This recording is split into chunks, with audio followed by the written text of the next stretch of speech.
ব্যবসায়ীদেরকে সতর্ক করছি, আপনারা আজ থেকে এই এলাকায় মাদক বিক্রি বন্ধ করে, মাদক বিক্রি বন্ধ করে। যদি মাদক বিক্রি মনে করেন যে না, মাদক বিক্রি আপনার পেশা হয়ে গেছে, নেশা হয়ে গেছে, মাদক আপনার বিক্রি করা বন্ধ করা সম্ভব নয়, তাহলে আপনারা এই এলাকা ছেড়ে চলে যান, এই এলাকা ছেড়ে চলে যান।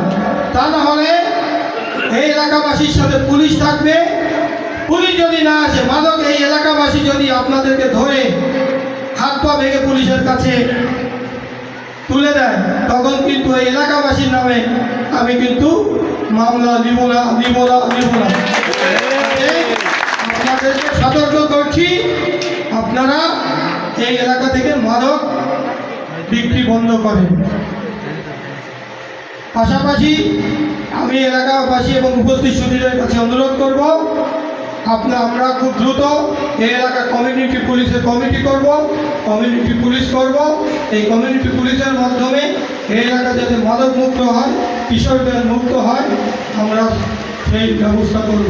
আমি আপনাদের সার্বিক সহযোগিতা কামনা করছি। আরেকটি কথা বলি, ইদানিং মাদক ব্যবসায়ীরা ছোট ছোট বাচ্চাদেরকে ব্যবহার করছেন, স্কুল করেও বাচ্চাদের ব্যবহার করছেন। আমরা কিন্তু বাচ্চাদেরও ছাড় দিব না, বাচ্চাদেরও ছাড় দিব না। আমি ইতিমধ্যে 2 জন বাচ্চাকে কিন্তু নিয়মিত মামলা নিয়ে চালান করেছি। কাজেই আপনারা এই বাচ্চাদেরকে ব্যবহার করা বাদ দেন।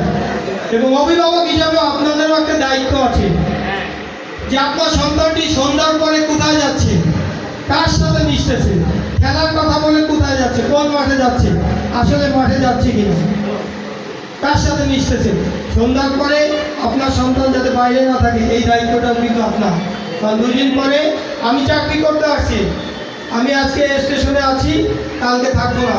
এই সমাজ নষ্ট হলে, এই পূর্ব ধোলাইপথ যদি নষ্ট হয়, এর জন্য কিন্তু ভুক্তভোগী আপনি হবেন। আপনার সন্তান যদি নষ্ট হয়, আপনি ক্ষতিগ্রস্ত হবেন।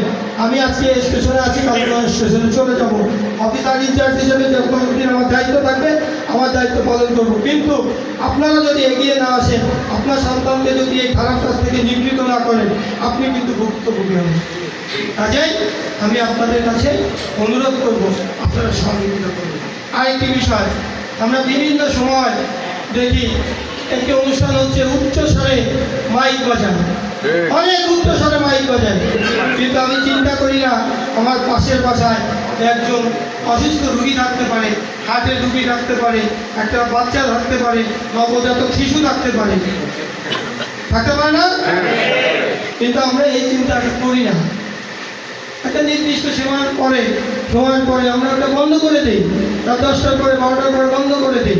আমরা যখন উচ্চস্বরে গান বাজাই, আপনার বাসায় যদি অসুস্থ লোক থাকে, পাশের বাসায় যদি আপনি জোরে সাউন্ড বাজান, সেটাও কিন্তু একটা শব্দ দূষণ, আরেকজন মানুষের ক্ষতি করে। আমরা এখান থেকেও বিরত থাকার চেষ্টা করি। কাজেই আমি আপনাদেরকে এইগুলো আশ্বস্ত করছি। সর্বশেষে কদমতলী থানা পুলিশ আপনাদের সাথে আছে। আপনারা মাদকের বিরুদ্ধে, কিশোর গ্যাংয়ের বিরুদ্ধে, চোর ছিনতাইয়ের বিরুদ্ধে আপনারা এগিয়ে আসেন। আমরা আপনাদের সার্বিক সহযোগিতা করব, আগামী দিনে আমরা একসাথে কাজ করব, এই প্রত্যাশায় এবং আপনাদের আগামী সুন্দর প্রত্যাশায় আমার বক্তব্য শেষ করছি। আল্লাহ।